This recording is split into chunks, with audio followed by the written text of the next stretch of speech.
నమస్తే. కిరణ్ టీవీ భక్తి ప్రేక్షకులకి స్వాగతం. ప్రస్తుతం మనతో పాటు ఉన్నారు ప్రముఖ ఆధ్యాత్మికవేత్త, జ్యోతిష, వాస్తు పండితులు, లలిత అమ్మవారి ఉపాసకులు నానాజీ పట్నాయక్ గారు. నమస్కారం గురుగారు. శ్రీమాత్రే నమః. గురుగారు, మనం ఇప్పటిదాకా అమ్మవార్లు మన ఒంటి మీదకి వస్తారు, పూనకాలు రావటం ఇట్లాంటివి చూస్తూ వస్తున్నాము. అంటే కొన్ని సందర్భాల్లో మనకి ఉత్సవాలు జరిగినప్పుడు ఇలాంటివి ఎక్కువ వింటూ ఉంటాము. కానీ మొదటిసారి భీమవరం దగ్గరలో ఉన్న ఒక చిన్న గ్రామంలో పాము, అంటే ఒక నాగపాము మనిషి మీదకి వచ్చి నేను చనిపోతున్నాను అని నేను చనిపోతున్నాను అని చెప్పి మరి అలానే అక్కడ గుడి కట్టమని, తనకి ఆచార వ్యవహారాలు ఎలా జరగాలో కూడా చెప్పి మరీ చనిపోయింది అని మనం టీవీలో అయితే బాగా చూస్తూ వచ్చాం గురుగారు. ఇలా అసలు పాములు కూడా మనిషి మీదకు వస్తాయా? అంటే అమ్మవారి దేవత రూపంగానే మనం తలుచుకోవచ్చా? ఒకసారి ఈ విషయాలు తెలియజేస్తారా? చాలా మంచి ప్రశ్న వేశారండి. ఎందుకంటే మీకనే కాదు, చాలామందికి ప్రశ్న ఉంది. ఎందుకంటే దేవతలు వస్తారు, రామచంద్రమూర్తి స్వప్నంలోకి వచ్చాడు, కృష్ణుడు వచ్చాడు, అమ్మవారు వస్తుంది, రకరకాల మందికి వస్తూ ఉంటుంది. ఇదేమిటి స్వప్నం రావడం ఏమిటంటే, మొట్టమొదటిగా మనం మనకి స్వప్నంలోకి ఒక సర్పం రావడం ఏమిటి? మనకి సర్పం గురించి దేవతల దగ్గర నుంచి, సర్పలోకాల దగ్గర నుంచి మనలో ఒక సర్పం ఉంటుంది, దాన్నే కుండలిని అంటారు. 3.5 చుట్లు చుట్టుకొని ఉంటుంది కుండలిని. ఆ కుండలిని నిద్ర లేవడం అంటూ ఉంటారు, యోగ సాధనలో చేస్తారు. అది మనకుంది. రెండవది, ఈ సర్ప సంబంధించినటువంటి విషయాల్లో విష్ణుమూర్తి దేని మీద నిద్రిస్తాడు? ఆయన శేషపానుపై. అంటే విష్ణువుకి దగ్గర సర్పం ఉంది, శివుడి దగ్గర మెడలో ఒక సర్పం ఉంటుంది, గణపతి దగ్గర తన నాభి దగ్గర ఉంటుంది. అంటే ఏమిటి? ఆ నటరాజు దగ్గర కూడా కాలకు ఒక సర్పం ఉంటుంది చుట్టుకొని. అంటే ఏమిటి? సర్పానికంటూ మనకు ఒక ప్రత్యేకత అనేటువంటిది ఒకటి ఉంది. మీరు మెడికల్ రిలేటెడ్ సంబంధించిన వాటి సింబల్ మీద చూడండి, 2 సర్పాలు ఉంటాయి ఇలా. సర్పలోకం అనేటువంటిది ఒకటి ఉంది. అందులో నార్మల్ సర్పాలు, దేవతా సర్పాలు అని ఉంటాయి వేరువేరుగా. దేవతా సర్పాలు కూడా ఉంటాయండి. ఆ సర్పాలు ఎలా ఉంటాయంటే, అవి ఒక్కసారి ఇలా కనబడి మాయమైపోతుంటాయి కూడా. మన కళ్ళ ముందే ఇలా కనబడుతుంది, టక్కన మాయమైపోతుంది. కాబట్టి సర్పానికంటూ మన యొక్క ఈ స్పిరిచువల్ రిలేటెడ్ దీంట్లో, మన ఆధ్యాత్మికమైనటువంటి వాటిలో, మన పురాణాల్లో కానివ్వండి, అనేకమైనటువంటి విషయాల్లో సర్పానికంటూ ప్రత్యేకమైనటువంటిది ఉంది. దానిలో 8 రకాల సర్పాలు ఉంటాయంటూ ఉంటారు. 8 రకాలు అంటారు, ఇంకొంతమంది ఎక్కువ చెప్తుంటారు, రకరకాలు ఉన్నాయి. అయితే ఇక్కడ ఏంటంటే, సర్పము ఏదైతే ఉంటుందో దానికి దోషం అని కూడా మనం అనుకుంటూ ఉంటాం. సర్పదోషం ఉందండి, కాలసర్ప యోగం ఉందండి. మన గ్రహాలలో 2 గ్రహాలకి సర్ప సంబంధించిన పెడుతూ ఉంటాం.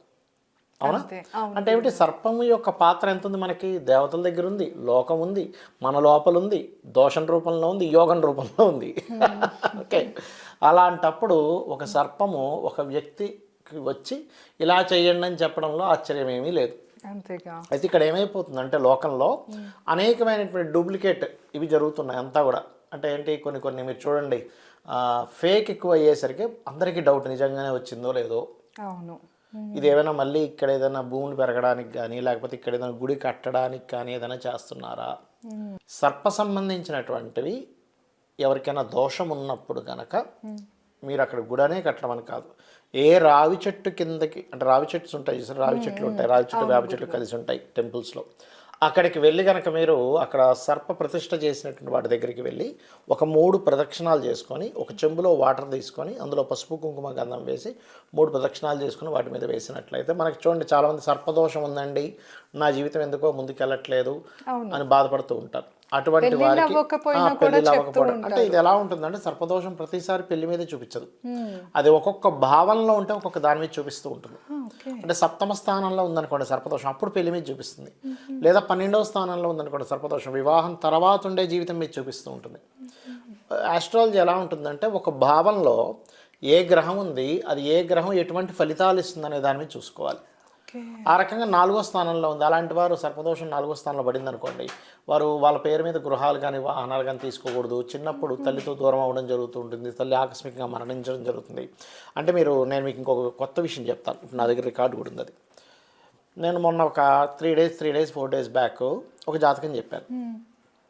చెప్తున్నప్పుడు, ఏమంటే ఈ అమ్మాయికి తల్లి తొందరగా ఇబ్బంది అవ్వడం ఇట్లాంటివి ఉంటాయండి అన్నప్పుడు, సార్ నేను మీకు ఒక విషయం చెప్తానండి అన్నాడు ఆయన. ఏమిటది అంటే, అతనికి తరచూ, అంటే ఈ అమ్మాయి పుట్టిన 1 సంవత్సరానికి తరచూ, సంవత్సరం లోపల సంథింగ్ తరచూ ఒక స్వప్నం వస్తూ ఉండేది ఆయనకి. ఏమని వచ్చేదంటే నీకు నీ భార్య కావాలా లేకపోతే నీ పాప కావాలా.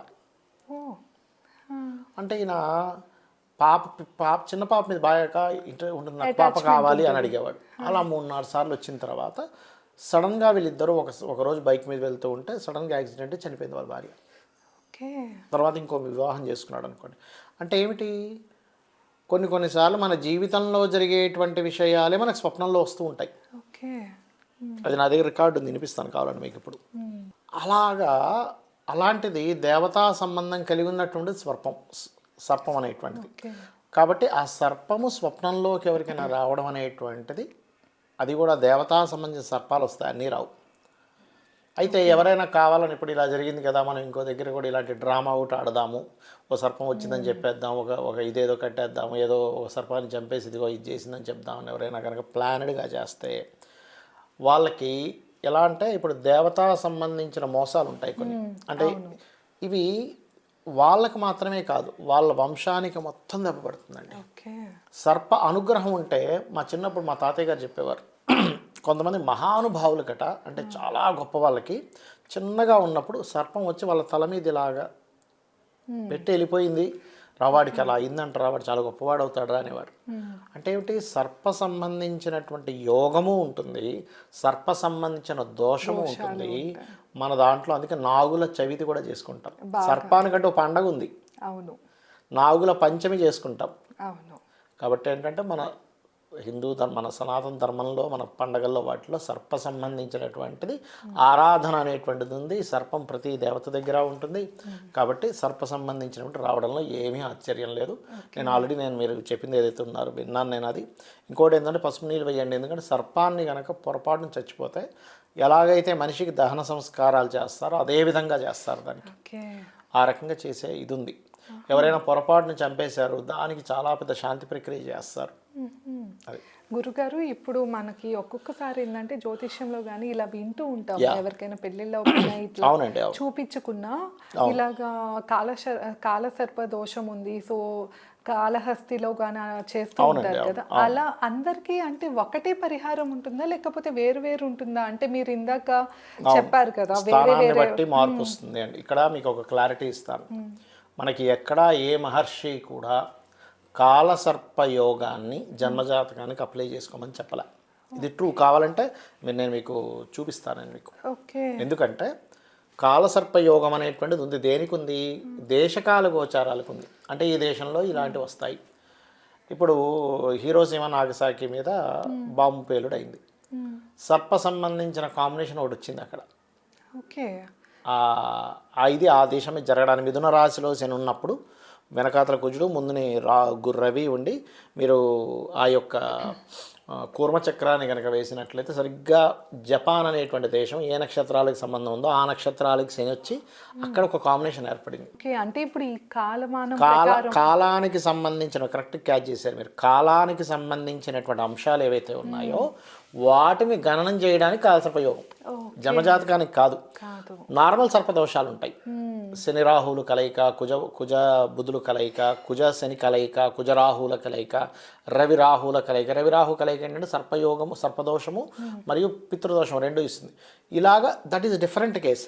ఈ కేసులో కూడా మనం ఏం చేయాలంటే ఎంతసేపు వివాహం అవ్వట్లేదు, జాబ్ రావట్లేదు, ఇలాగ దశమ స్థానంలో సర్పదోషం ఏర్పడితే జాబ్ రాదు.